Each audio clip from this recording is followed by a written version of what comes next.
Hello, lovers and leaders fam. We are here again, and I'm going to do a quick recap of the Real Housewives of Miami, okay, season 7, and we are on episode 15.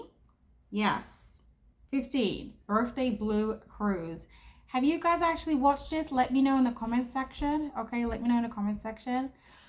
So, thank you for joining me, all right? And let's just get into it, all right? So this episode starts off with all the girls, well, most of the girls, except Kiki and Julia. And yeah, Kiki and Julia did not go to this 80s themed VHS aerobic exercise on the cruise, which looks so fun, and I love their outfits. I think they all did a really good job. Yeah, I love Stephanie's cute outfit. Like, all of them look really cute. Guerdy actually came in really nice as well, really lovely. Yeah, they all did a really pretty good job. I really have to say, really good job. I don't think Larsa did. No, actually no, Larsa did a good job too. No lie, she did a good job too. Really lovely lycra colors, and they all have really lovely shapes as well, so that works okay for them. So anyway, they're having a good time in the 80s, aerobic session. And do you remember that back in the day? I remember, like, I mean, I was younger there, but I remember seeing on this show with this famous aerobic instructor. He had like the curly hair. He was the one doing all the aerobics on TV, and all these women like following him. So that reminded me of that. So that was really fun to see. Anyway, moving on. Towards the end of the session of the aerobics, of course, the ladies are asking, just talking about how dinner was the night before, because remember they were in two different groups, right? One was, of course, Alexia and Marysol and some ladies, and the other one was with Guerdy, Kiki, Larsa, and Stephanie. So they were just kind of checking in to see how everybody's dinner was. And in that conversation, we had Guerdy was there, the 80s aerobics. We've got Larsa, we've got Stephanie, we've got Alexia, Marysol. So Guerdy's basically saying, yeah, we talked about the Larsa and Lisa issue of it all. And I think everyone wants to get on a good page, right? She's looking at Larsa. And you've got, Marysol and Alexia being two big mamas, saying to really try to encourage Larsa, like, listen, basically, you both want to sort out your friendship, but I like what Marysol said. Just avoid the details, because Larsa she just is very picky. And she's one of those people that if you do something to inadvertently to offend her, or even offend her directly, I mean purposefully, she will hold on to that for dear life. Larsa loves to just go back in the past and redo and retell the story, as she was trying to do, when she was giving her opinion of everything with the girls. But she likes to just go around the block a few times. And like I said, I love what Alexia and Marysol was trying to tell her. Like, they believe and they've communicated to Lisa, it's time to move on. This is getting too bad. And I believe Larsa in that scene, she was like, yeah, but So she's like, all right.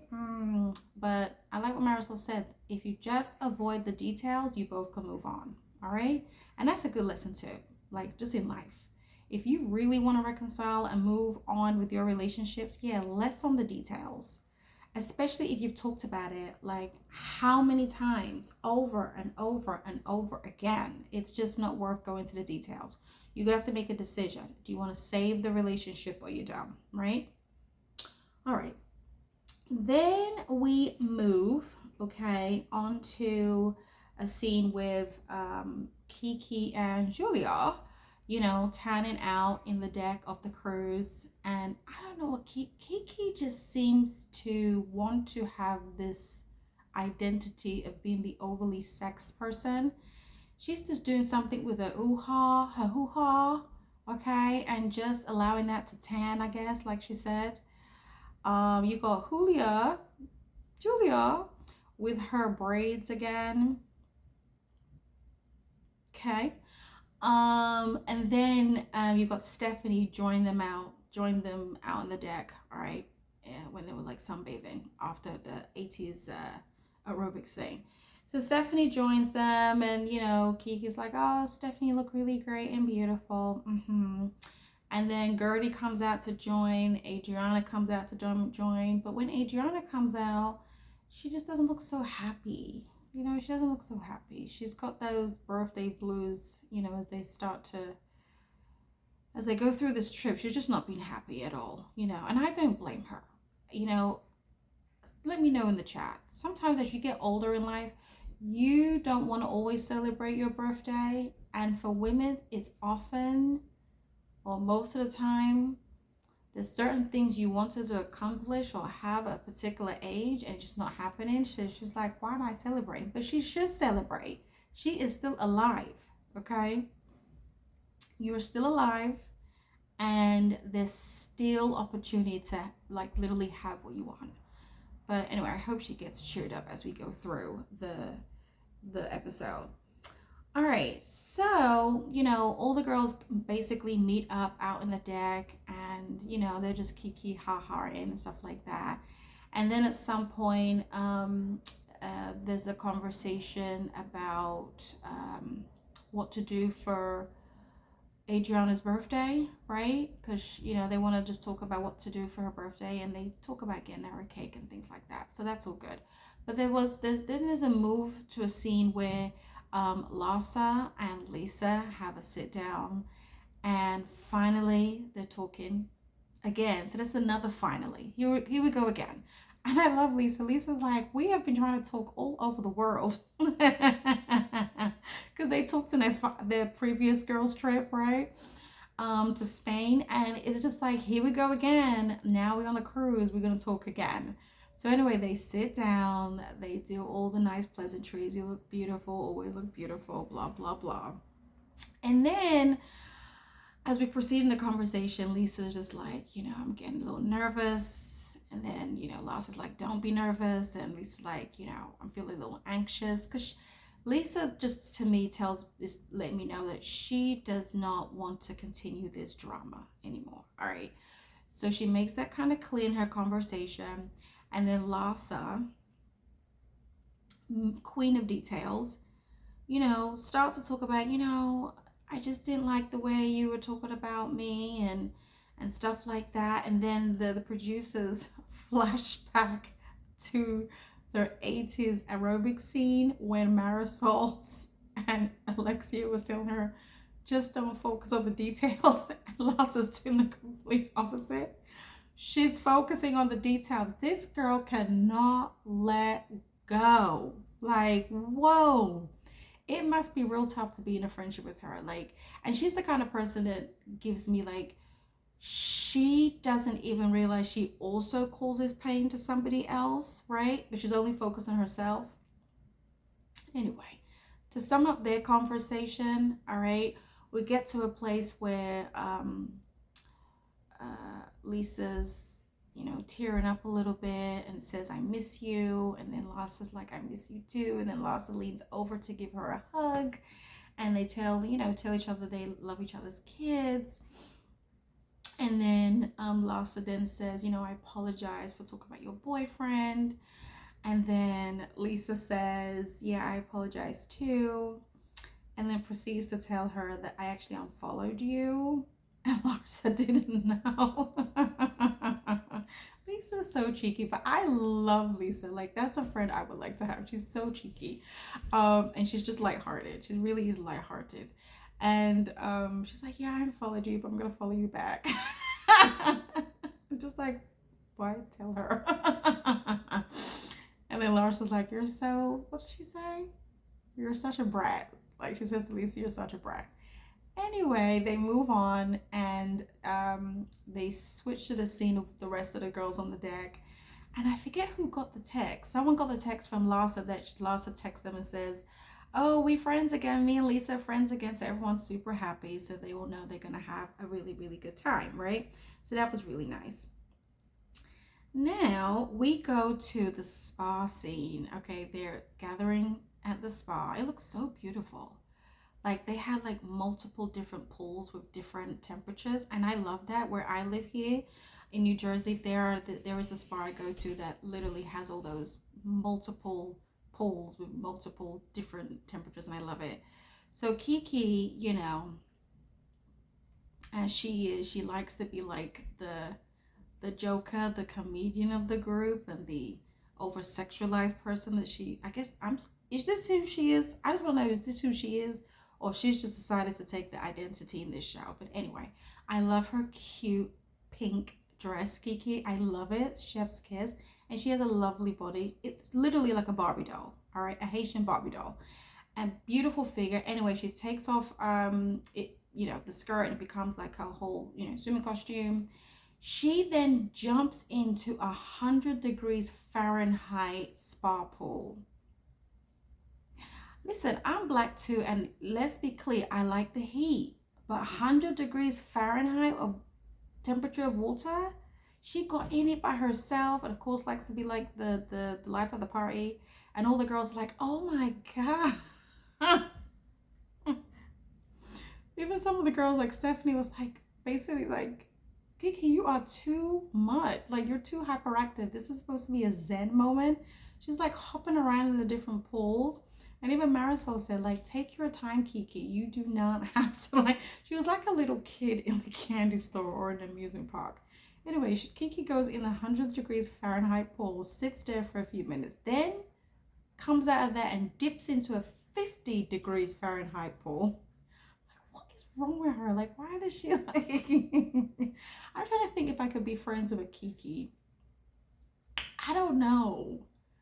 I don't know. I don't know. Something about Kiki, I just don't feel. I mean, I like her little jokes and stuff like that, but she gives me a vibe in the girl group of just trying to like befriend with the girls that she thinks are like the leaders of the group, like the more influential. Like I notice how she likes to be saying, "Oh, you look beautiful" to all like most of the girls, but she doesn't really say it to Guerdy, and I don't understand that. But their relationship, we know their relationship is broken down, right? We've seen some interviews with Kiki and a podcaster or journalist. I don't know what he is, but he's cool.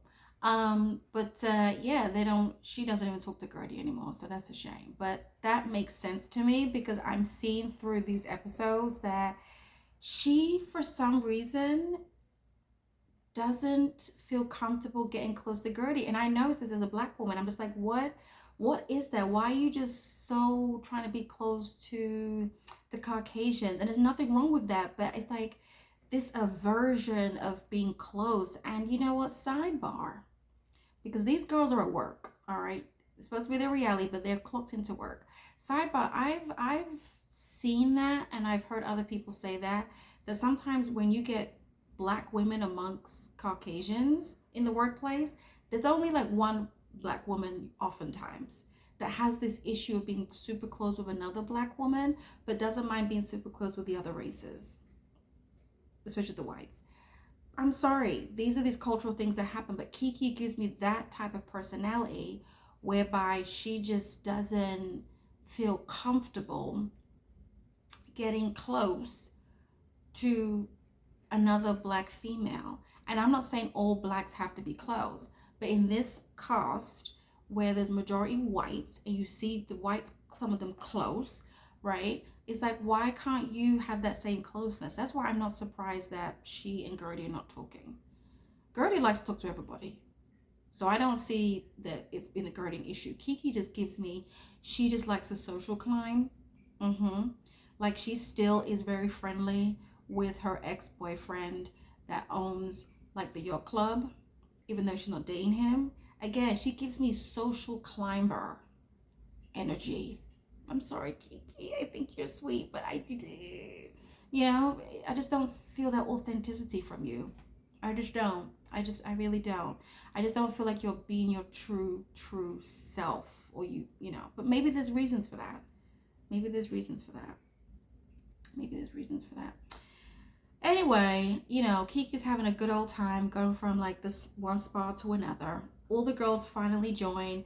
We see Lisa and Larsa pretty much holding hands coming into the spa day, looking happy. Everyone's just happy, happy, happy go lucky because everyone's like, okay, everyone's connecting now, right? And so you get Julia, I'm looking at her side eye. She is like kneeling down, giving foot massages to Larsa and enjoying it.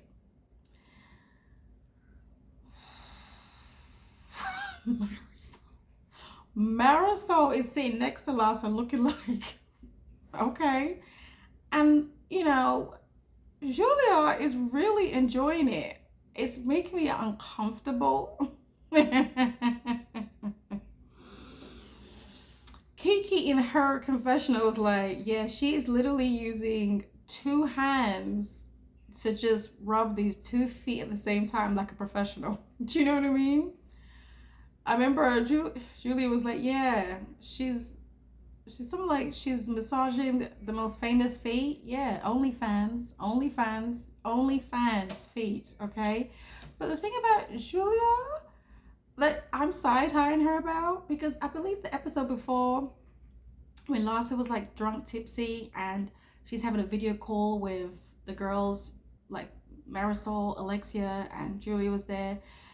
And then she opens up her chest and Julia's like, oh, like just so excited. I'm just like, where's Martina? Where's Martina? Julia? Okay. All right. Moving on. Okay. Still at the spa scene, we got Guerdy having a conversation with Adriana. Her and Adriana really are close, and I like that they're very, they just kind of come together really naturally. And Guerdy's telling Adriana about going to therapy, you know, therapy for couples counseling, therapy for, you know, breast cancer survivor, and also going for therapy to deal with her childhood wounds, the issues that she had coming from Haiti and I believe in Haiti. And, you know, when I looked at Guerdy, I'm like, I'm happy this is happening because there are folks like her who are very outwardly very strong, you know, go-getters, you know, life of the party, you know, care about almost everybody, and they just don't care about themselves, and they hold a lot of their issues in on the inside, a lot, and it's only the people close to them that really experience a lot of their weaknesses. All right, it's people that really close to them really experience the weaknesses, but on the outside, you know, you think she's just the life of the party. But I'm happy she's going to therapy. Someone like her, when I see somebody that's overly excited, always wants to be in the center of everything, not really purposefully or for an ill intention, but she just likes to be in the mix of everything and just to be a little loud, you know, that usually tells me there's some type of trauma there for real. And I'm happy that she's addressing it. And I like Adriana really supporting her and saying, listen, don't see it as like a situation where, you know, you're confronting negative things. Just see it as an opportunity to talk this out and heal. Because Guerdy's been through a lot. And I love her resilience. But the things she's gone through, always in those kind of situations, even though you can bounce back, there's still residues of brokenness in one's soul and heart that needs to be addressed. So I'm really happy of her emotional intelligence. But from what she said, it was really her husband that was really like initiating this thing, because he's like, this, I'm sure he's like, yeah, this can't, you know, continue. And I wouldn't want anything to affect their marriage, but she has said it's affected their marriage. So I really hope things really work out there for sure. Anyway, we then move to Alexia and Stephanie, still in the spa scene, but they go to have like a mud bath kind of thing, and it's just them two.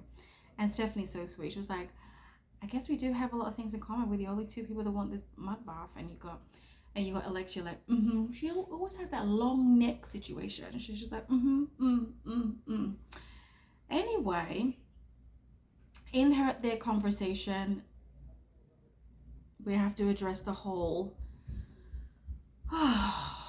private jet situation again.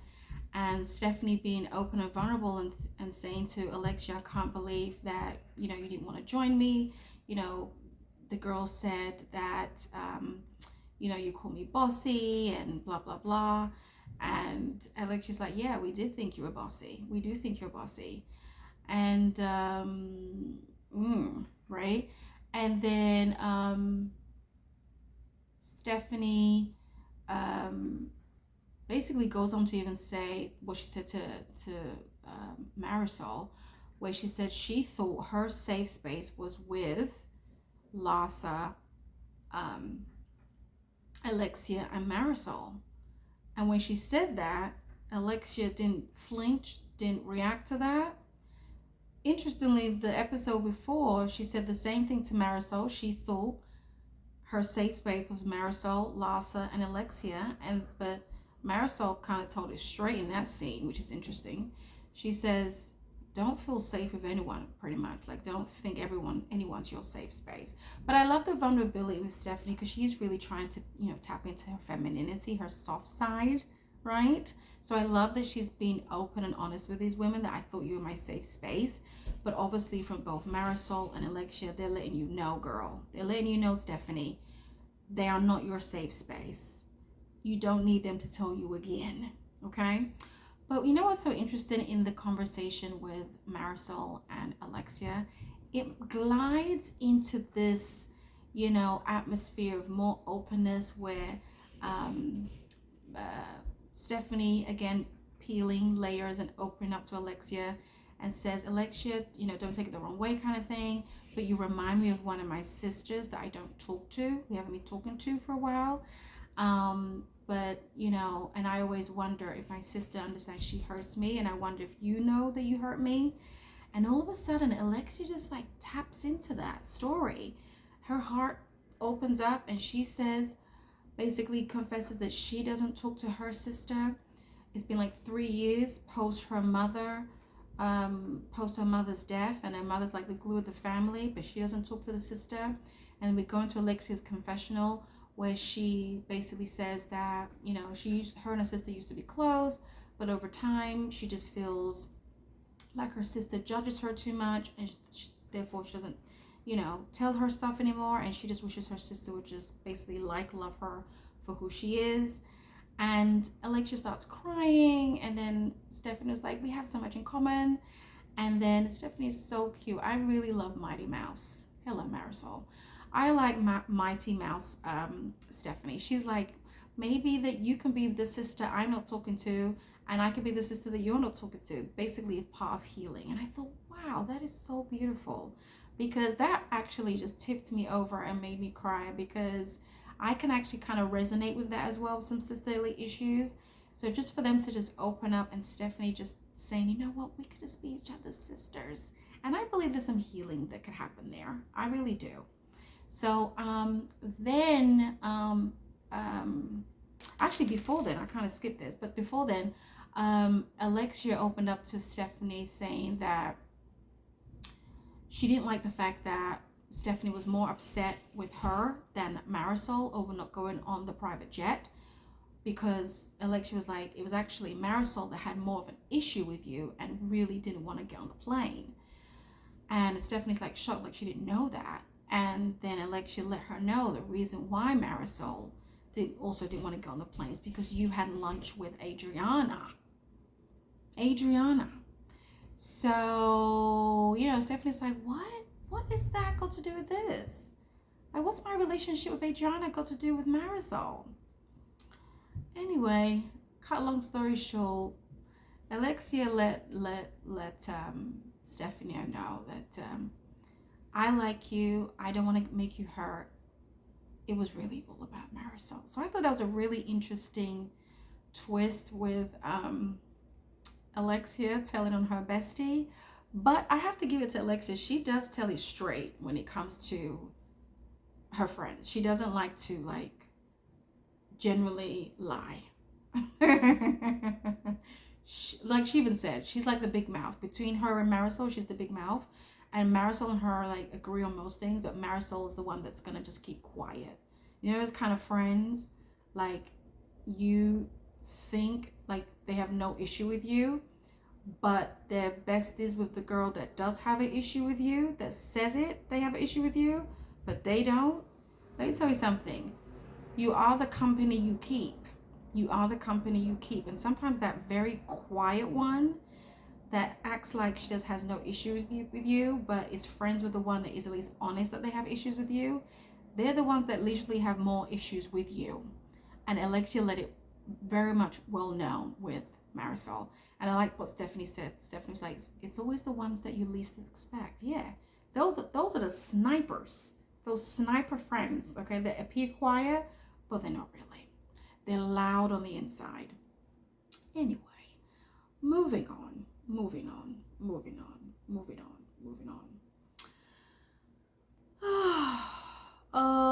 Yeah, let's move on to, okay, they get ready for the dinner where they have to dress up in all red. It's like a scarlet dinner. I don't even know if they said why it's called a scarlet dinner, but like everybody on the cruise, for the most part, I think, were wearing red, or is it just the girls? I don't know. I can't remember. So Lisa again. She's there early. She's at the dinner early. Yeah, this is definitely a new era for Lisa, and she's so adorable with it. So she's in her confessional and she's just talking to the producer about how she's gotten to be early again, and basically breaks down the fact that she did this research and timed herself, how long it takes her to do makeup, you know, clothing, you know, hair, etc., etc. And once she factored in the total time, she then gave basically enough lead time to be early for the dinner. Bravo, Lisa. I mean, that's really good planning, though. I mean, yeah. And it's so funny, like the producers put on the screen, it takes a total of 3 hours for Lisa to prep. 3 hours. I can see that, though. I can see that. Yeah. Anyway, everyone, you know, is, you know, at the dinner and walking in. And I like Guerdy's outfit, I gotta say. All the girls look good. Guerdy's outfit, I like the leather. She likes leather a lot. And I'm like, where did she get all these lovely, beautiful leather outfits? But Larsa had to like say something about her outfit, which is interesting because Guerdy comes in with like a mask, like a lace type of mask, but kind of looks like a Playboy, like had bunny ears. I don't know. It's really odd. And at least Larsa, I think, was saying like, can you see? Like as she was walking to the table, and Guerdy's like, she's walking along, yeah. But there goes again Guerdy, just being the dramatic one, like just has to be extra, right? But I do like her outfit. But you know, Larsa was like, I think she just didn't get the right memo. You know, you've got that one friend that always just needs to get that extra attention.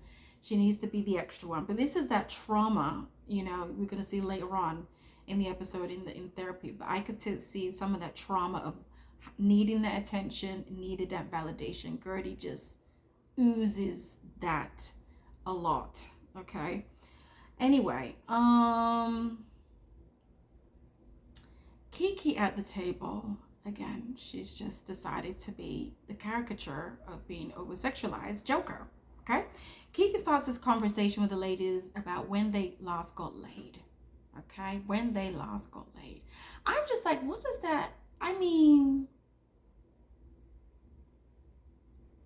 I just don't, I guess at this point in my life, I don't want to know when you last got laid.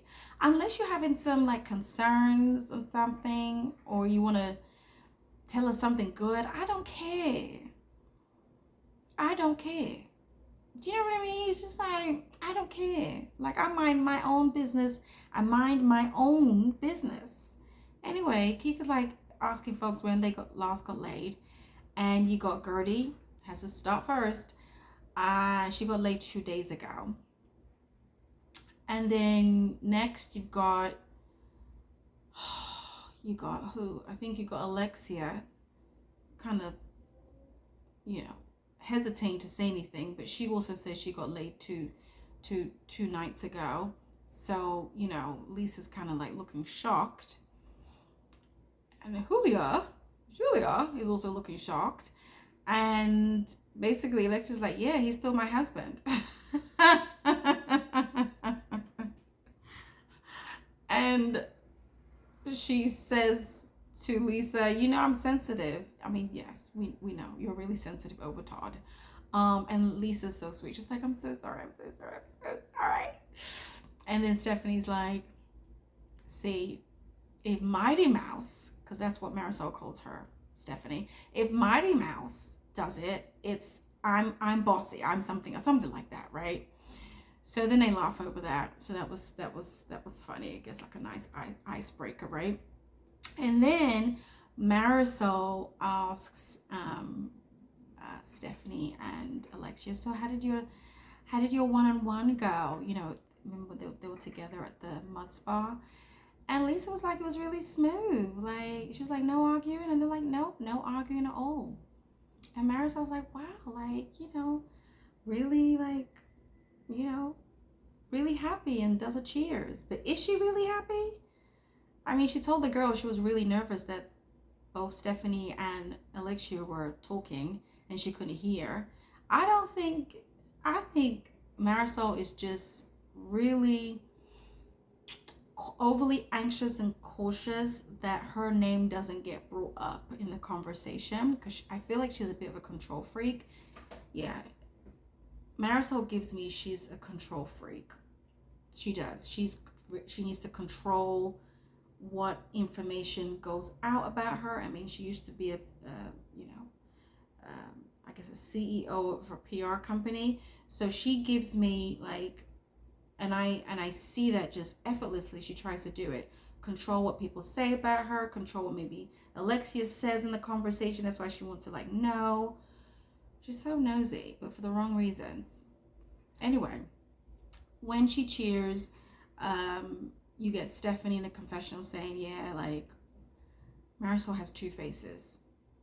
She has two faces. And I for sure see that. For sure. Anyway, we then, same scene with the girls at the Scarlet dinner on the cruise.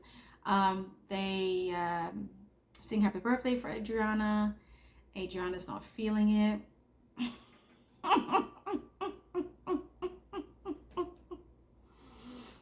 Adriana can hold a sulk for long. Like Larsa can hold a grudge for a while. Adriana can hold her sulky, pouty look for long.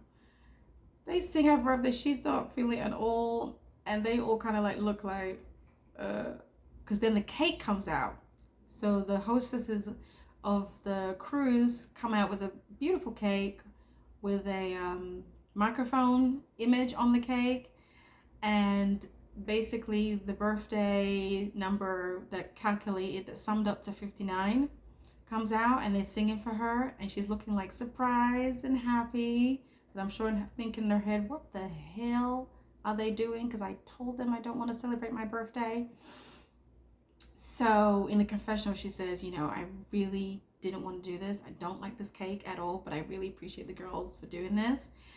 And then when she sees the cake, the numbers total 59. She's turned 59, and she sticks her finger up at the girls. So some of the girls in their confessional were like, who did that? Gerda's like, who did that? Well, who's in charge of this cruise trip? Marysol? Was it you, Marysol? You know Marysol don't care. She's the one who throws stone to hide her hand. Yes. Anyway, then we move to a confessional with Stephanie saying like basically she enjoyed herself, but she's like nautical Stephanie wants to go home. Nautical Stephanie is her alter ego side of just trying to be more feminine and trying to be more soft. So she actually did pretty well to me. She did really, really well. Okay. All right. Then we move back to Miami, and the scene opens up with some of the ladies with their kids. You've got Kiki in the car with her daughter driving. I think she was calling her son. Then you got Julia with her son, 3-year-old son with a dog. And then you got, who else was there? You got Lisa having someone cut the hair of her son, okay? And her daughter was there, Ella, as well. So that was a nice scene with the family, okay? All right, and then we move on to the scene with Guerdy driving in the car, well, the passenger side, and her husband's actually driving her to her first therapy appointment, okay? And Guerdy looks good. I'm telling you, Guerdy knows how to dress. I'm going to give that to her. She always knows how to dress very appropriately, very chic, very playful, just always stunning. I have to give it to her. Chef's kiss. Anyway, she's in the car with her man, her husband, and I noticed that she puts her hand behind, his head as he's driving, like trying to pet it, pat it, massage it, and he looks so uncomfortable. She's doing this, and he's like, anyway, he looked really uncomfortable. I'm like, ooh. And you know what else made me uncomfortable on that ride? Once, she got dropped off by him at the appointment, she holds his head, and holds it in a position and squeezes his face to try to kiss him. Immediately what I saw there was like, she really likes to take control. I'm sorry, Guerdy, I really like you, but it just didn't give me, it just gave me dominating. The way, and this dude, he went along with it. He kept his face in a position, she's squeezing him, and I'm like, is this a little boy or is your husband? I just was just like, it was just the weirdest kiss. But all I saw was, whoa, she is really the dominant person in here. And I could see why the husband was like, yeah, you need therapy. But he loves her to tell her that, trust me, there's some men that will just leave you be, okay? But he obviously loves her a lot. But that squeezing, Guerdy, it was too much. It was, in my opinion, it wasn't given. Anyway, Guerdy goes into the therapy session, sits down, looks so cute, and basically the therapist asks her what are they doing here, and she struggles basically to talk about what she's doing here, but she tried her best. She talked about the trauma of migrating from Haiti to the US, her and her brother, without her parents, with family members she's never met before. And for 3 months, she felt very isolated and abandoned, right? And she talked about how the children in the school bullied her name. Her name was she used the name Elishaba was her name she introduced herself with at that young age. They just were bullying her because they were mispronouncing her name, right? So that was her introduction. And she, poor thing, didn't understand English and didn't understand what they were saying and couldn't even respond. So that was just so overwhelming. And she was crying a bit, and she was just asking herself, like, what did she do? She was probably about 8, 9. Like, what did she do to make her parents ship her and her brother to a country that they couldn't speak the language, bullied, and it was traumatizing for her, right?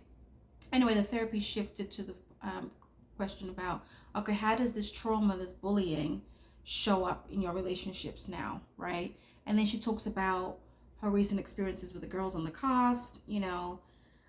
They show a package where Julia threw water on her face. We all remember that, right?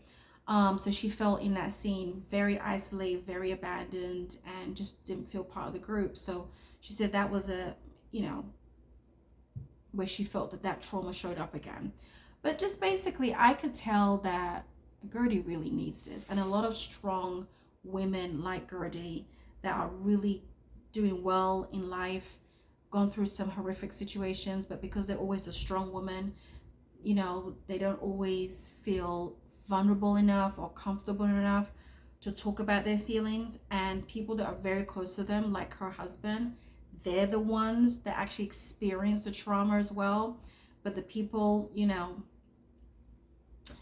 on the outside, could be friends, they don't really know. So I'm super happy that she's getting this therapy, and I really hope that this encourages a lot of strong women out there to get therapy, especially amongst our Black women that for some reason, the culture is just keep everything in, be the strong person, be the pillar.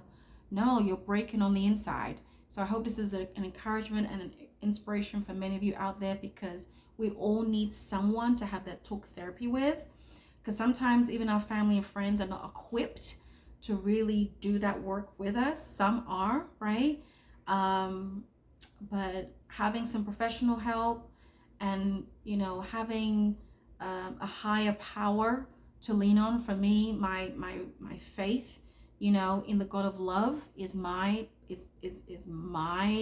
foundation to stay grounded as well, and to make sure that I operate with a sound mind, right? And I think clearly, because trauma really can certainly reconfigure the way you think, and you can, as a result of trauma, you can literally inherit, all right, wrong belief systems about yourself, and you're living your life out through that wrong framework and wrong identity you have of yourself as a result of other people just spilling out their weaknesses and limitations on you. So I'm really happy she's doing this, and I'm rooting for you, Guerdy. I'm rooting for your family, your marriage, and your friendship group too, because even that friendship group, you really need to just be mindful who your friends, but I like the fact that she is closer to Lisa and close to Adriana. Like, these are two people I've seen that are like truly her friend,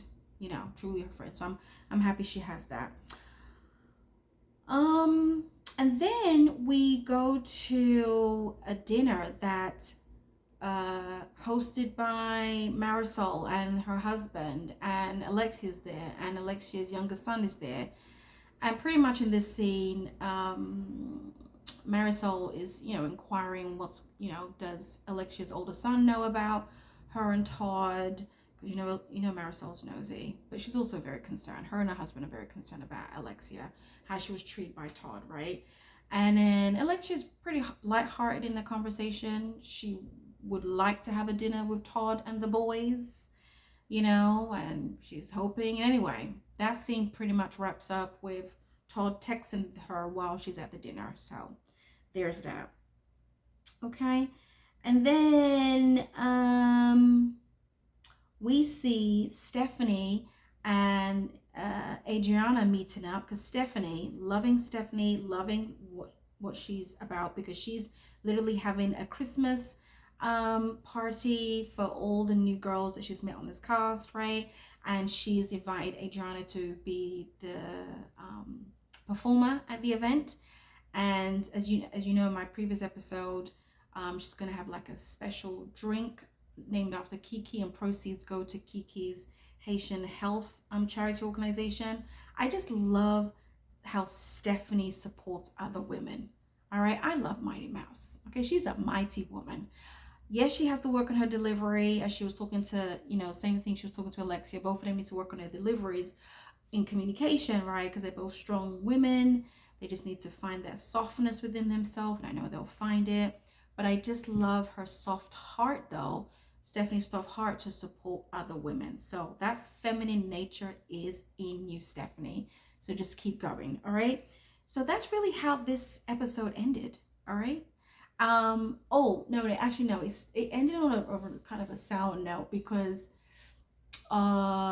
Stephanie mentions to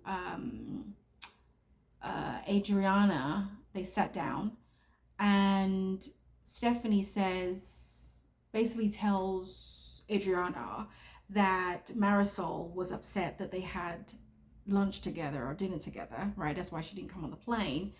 And, Stephanie tells Adriana about her conversation with Alexia.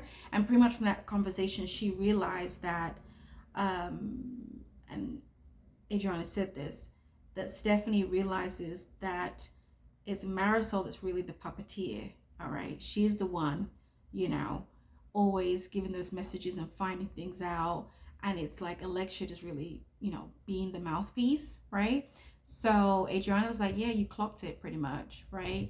And Adriana was like, yeah, with her, she used to be a PR owner, public relations. She had a firm, right? Back in the day. So she's used to leveraging information, investigating about people, but she likes to hide her hand. She doesn't want to be seen as the person, giving the information.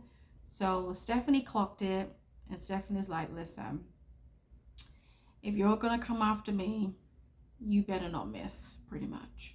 Because she's like, when I come after you, she's not going to miss. So Stephanie, this comes the Mighty Mouse masculine side coming out. She's like, don't mess with me. But I get it too. She has to protect herself, right? Because she's beginning to see the double face even more of Marysol. And in any new friend group, you do need to identify who's your ops versus who is really your safe space. So Stephanie's learning. We're all learning, right? We're all learning.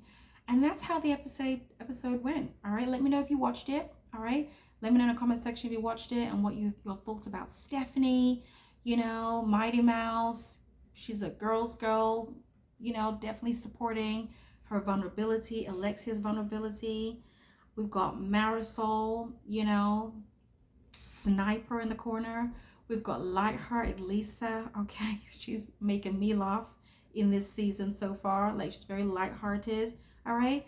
And we've got Guerdy, getting therapy, but I hope that therapy helps her to just kind of calm down a little bit more and get into the place of confidence that she doesn't always have to be the one that's trying to be the life of the party.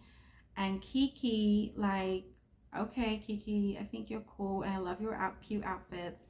But I just feel like Kiki's just always just trying to social climb. That's what it gives me. Sorry, Kiki. Okay. But I like all of them. I'm happy that Lisa and Larsa have made up. Okay. We'll see how long that lasts. Okay. Until next time, before you leave, give me a like. Okay. Give me a thumbs up if you really appreciate this video. And don't forget to subscribe and feel free to share. I will see you in the next video.